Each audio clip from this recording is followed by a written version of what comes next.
بل حتى أنتم الآن ما تعرفون ما معنى آخر الزمان على المعنى الشرعي. الناس كلها تتكلم يقول لك آخر زمان آخر زمان، لكن عندما تدخل هذه العبارة في المعنى الشرعي يصبح آخر الزمان عبارة عن لفظة شرعية تكلم فيها من لا ينطق عن الهوى، وحدد فيها السلوك ما بين الإيجابية والسلبية، ووضع لكل حلول. فكان ملمح هذه الدراسة الجزء الأخير من حديث جبريل، أن تلد الأمة ربتها وأن ترى الحفاة العراة العالى رعاء الشاة يتطاولون في البنيان.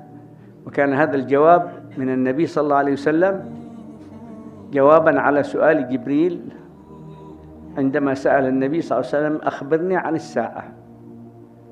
قال النبي ما المسؤول عنها بأعلم من السائل، أي فهم النبي من سؤال جبريل أنه يسأل عن قيام الساعة يوم القيامة.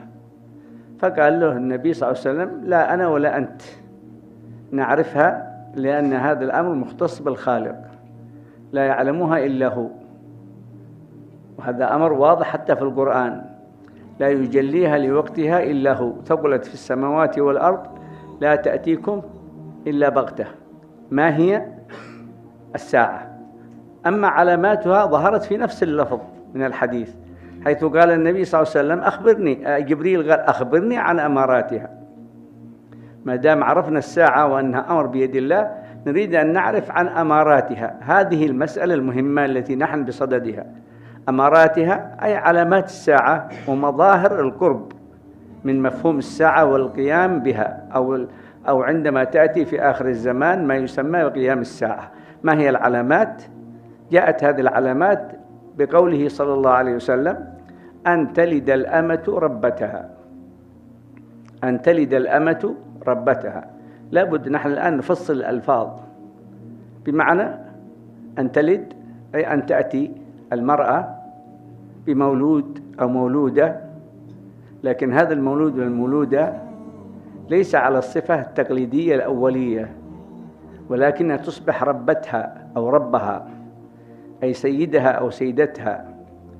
فنحن نرى الآن في الأزمنة الأخيرة تعليم البنات غير تعليم الأمهات، فتلد المرأة بنت تختلف عنها في العلم، تختلف عنها في الطلب، تختلف عنها في السلوك، تختلف عنها حتى في العقيدة. فإن تعلمت البنت في مدرسة لا تولي بال إلى عقائد الأولين تصبح عدوة لها. إذن كلام النبي صلى الله عليه وسلم يبين لنا أنه علامة من علامات آخر الزمان أن تلد الأمة أي المرأة، لأن بعض العلماء ظنوا أن الأمة الجارية المتسراه التي تؤخذ في الحروب ويتزوجها الرجل وتأتي له بأولاد. هذا الذي فهموه غالب العلماء في الماضي، لكن معلوم أن كلمة الأمة في اللغة هي المرأة. دائما يقول النبي صلى الله عليه وسلم يا أمة الله فيما خاطب مرأة، يا أمة الله. وإذا يلقنون الميت يقول يا أمة الله، بمعنى أيتها المرأة. كانت تحت أي معنى من المعاني، فكلمة الأمة لفظة عامة للمرأة. فيشير النبي أن المرأة في العالم كله وبما فيه العالم العربي والإسلامي في آخر الزمان تلد البنات والأولاد، لكنهم لا يكونوا ملتزمين بسلوك الآباء. وأنتم الآن ترون الزمان، آباءنا وآباءكم المتقدمين كلهم كانوا مثلا على منهج أهل السنة والجماعة.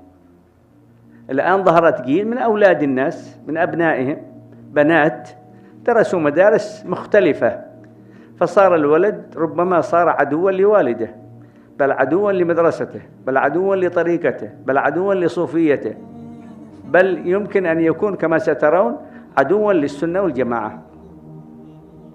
هذا الأشياء واضحة كما تشهدون في زمانكم وقد شهدنا من قبلكم.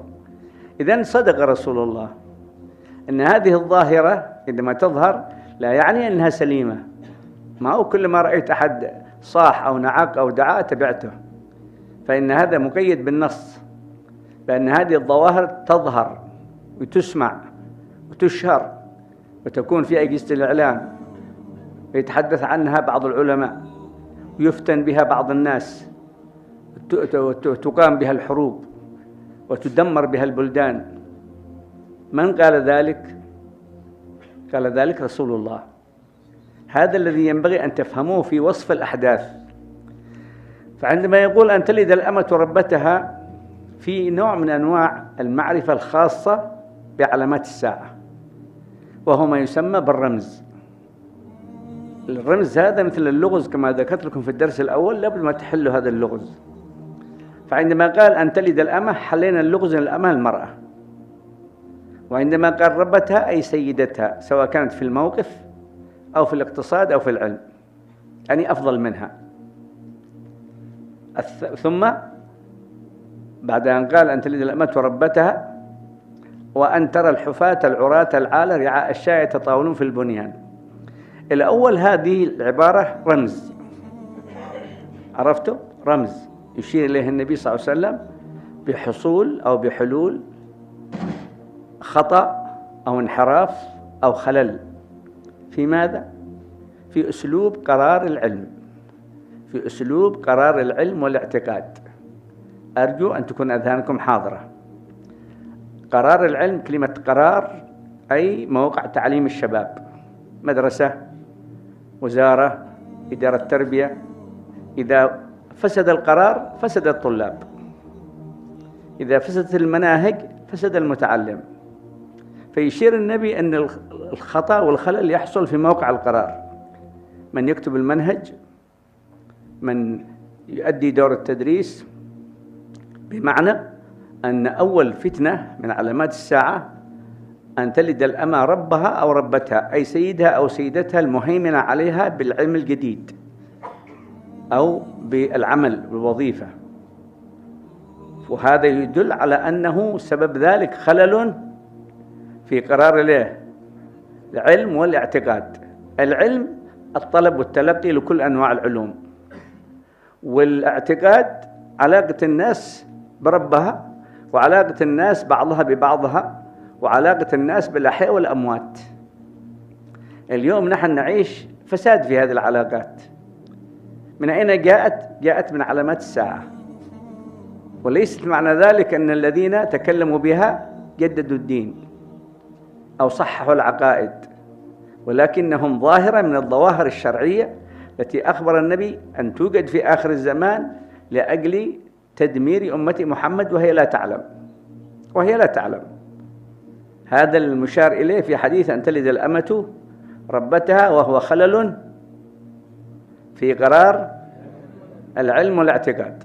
العلم في الشرع هو العلوم التي يتلقاها طالب العلم لأجل الزيادة في المعرفة، لكن عندما نزع قرار العلم والاعتقاد صار التعليم أدبي وعلمي.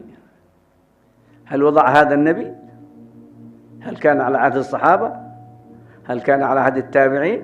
إذن هنا في سياسة تفسد قرار العلم في المجتمعات الإسلامية والعربية، وهذا من أول المفاسد التي أصابت الأمة المحمدية، حتى صارت المواد العلمية الشرعية والتاريخ والأدب واللغة مادة أدبية، أي بمعنى أنها أدنى قيمة من المادة العلمية، والذي يدرس المواد العلمية يعتبر هذا المتفوق.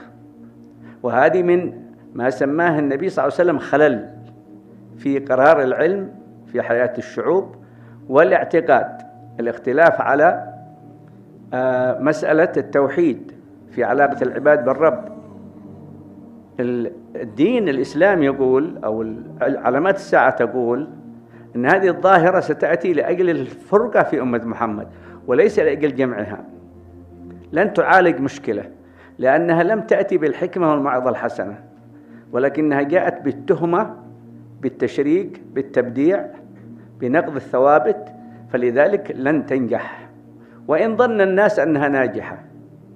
أما النجاح أن نصحح الأخطاء عند الكل في العلم والاعتقاد بالشرع، فالشرع يسع الجميع، والطبع لا يسع إلا صاحبه.